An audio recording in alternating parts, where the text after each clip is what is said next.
This machine could have ended energy bills forever. Instead, they erased it from history. They didn't just ban it, they made sure you'd never even hear its name. But one blueprint survived, hidden behind a wall, waiting for someone crazy enough to build it. What you're about to see is not science fiction. It's the real story of a free energy machine that terrified the most powerful people on Earth. And once you understand how it works, you'll realize why they had to silence it. The modern world runs on a system designed to keep you dependent, a system that charges you for every single watt. Energy companies don't sell you electricity, they sell you a leash. Every month, you pay for a resource that's actually abundant, that's all around us right now. But whenever someone tried to tap into that infinite field, the response was swift and brutal. Inventors vanished, patents were seized under secrecy orders. The message was clear: do not build this. The global energy monopoly is worth over $8 trillion. They won't let a little box destroy that. And the truth is, the physics was never the problem, the politics was. Most people gave up, but one man, Dr. Aris Thorn, refused to burn his notes. He built a device the size of a shoebox, and when he plugged it in, his meter spun backwards. Word got out. Within 48 hours, men in black suits arrived at his door. They didn't come to invest. They seized everything: the prototype, the notes, even the scrap metal. But they missed one thing. Thorn knew they would come, so he'd already mailed a backup to his nephew, a young engineer who had no idea what he was holding. For 30 years, that package sat unopened, until a graduate student named Lena found it while cleaning out her grandfather's estate. Inside was a single sheet of paper and a cryptic note: "The ether is not empty, it is a sea of energy. Tune into it." The diagram looked like something Tesla would have drawn: a simple copper coil, a magnet, a capacitor, and a strange vacuum tube. Lena was an electrical engineer. She recognized the circuit immediately. It was a self-oscillating feedback loop, but impossibly efficient. The math said it would pull energy directly from the quantum vacuum. The blueprint called it the ether core. Most physicists would laugh. Vacuum energy is real, but tapping it requires a negative energy state. Thorn had found a loophole. The secret was a resonant cavity that created a standing wave. It allowed electrons to fall into a lower energy state, releasing the difference into the circuit.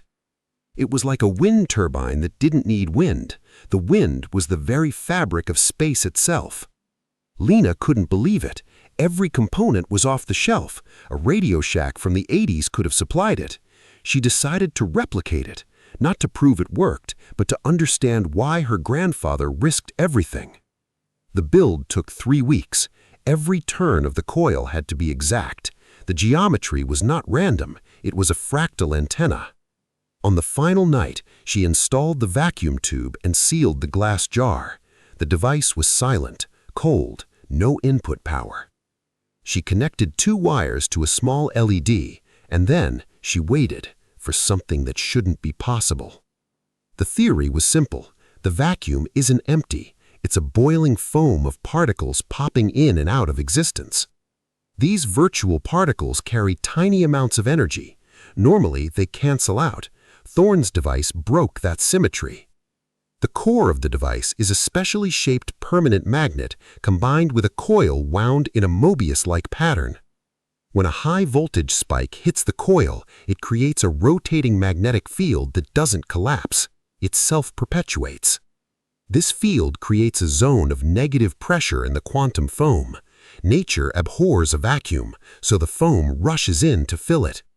As the foam collapses into the field, it releases its potential energy. The coil picks it up like a radio antenna.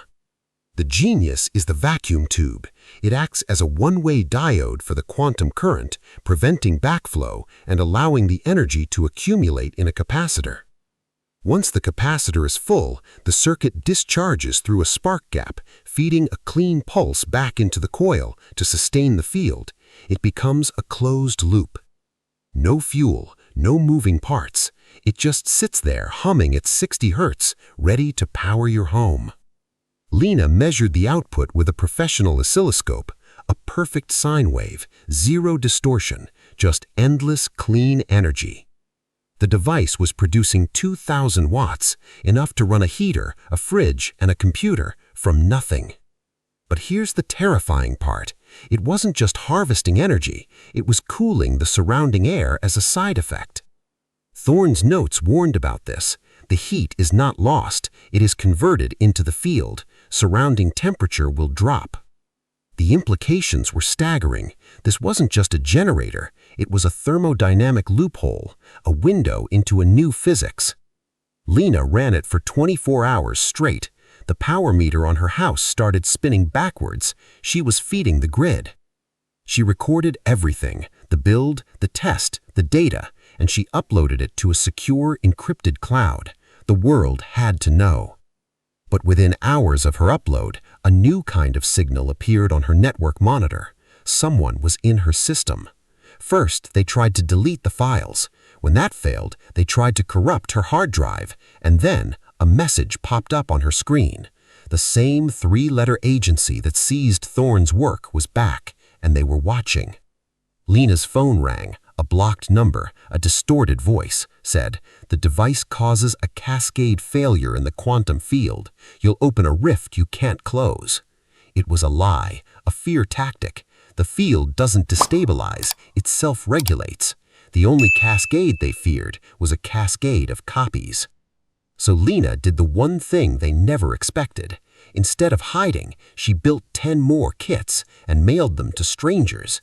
The instructions were simple. You can buy all the parts at a hardware store. Assemble exactly as shown. Let the spark ignite the field. Within days, videos surfaced from around the world. A mechanic in Nigeria running his workshop, a farmer in India pumping water, all off-grid. The machine didn't care about passports or politics. It worked the same in every soil, under every sky. Free energy was spreading. Families that used to choose between food and electricity now had both. The machine wasn't just technology, it was liberation. A medical clinic in a remote village kept vaccines cold for the first time, not because of charity, but because of a shoebox. The old energy companies panicked. Their financial models depended on scarcity, but you can't monopolize the quantum foam. They tried to make it illegal to own a magnet and a copper wire. The legislation was called the Energy Security Act. But you can't arrest everyone. The plans were on the blockchain. The 3D printable shells were on the internet. The Streisand effect exploded. The machine became a symbol, not of technology, but of a simple idea. The universe is abundant, and no one should gatekeep its gifts. Lena never sought fame. She vanished from public view, leaving only a final video message. She showed a blueprint for an even larger device. This one can power an entire city block. They'll try to stop you again, but they cannot stop the wind, they cannot stop the tides, and they cannot stop the truth. The original device still sits on her old workbench, running silently. It hasn't been turned off in 3 years. No wear, no noise, no heat, except the slight chill that whispers of the infinite cold beyond our reality. But here's what they still don't want you to know. The ether core wasn't Thorne's only invention.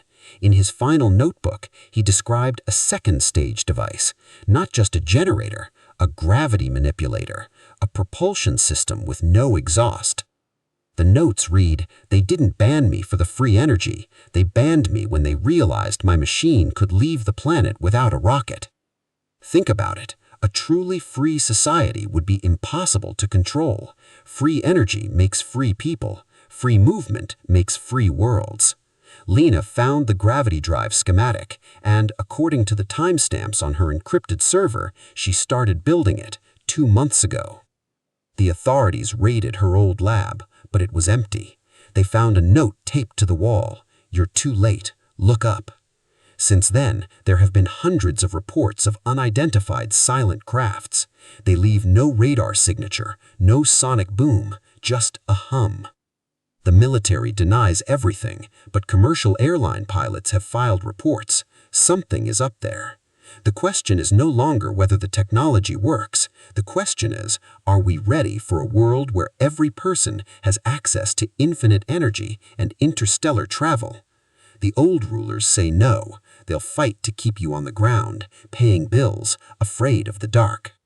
But technology doesn't ask for permission. It just shows up. And once it's out, the genie never goes back in the bottle. Lena's server is still seeding. The plans are out there. The parts are in your local store. The quantum foam is under your feet. The only thing they can ban is your curiosity. The only thing they can stop is your willingness to try. So the real question is, will you just watch this story, or will you open a new tab, look at the parts list, and finally see for yourself? They tried to ban this free energy machine, but they underestimated one thing: you.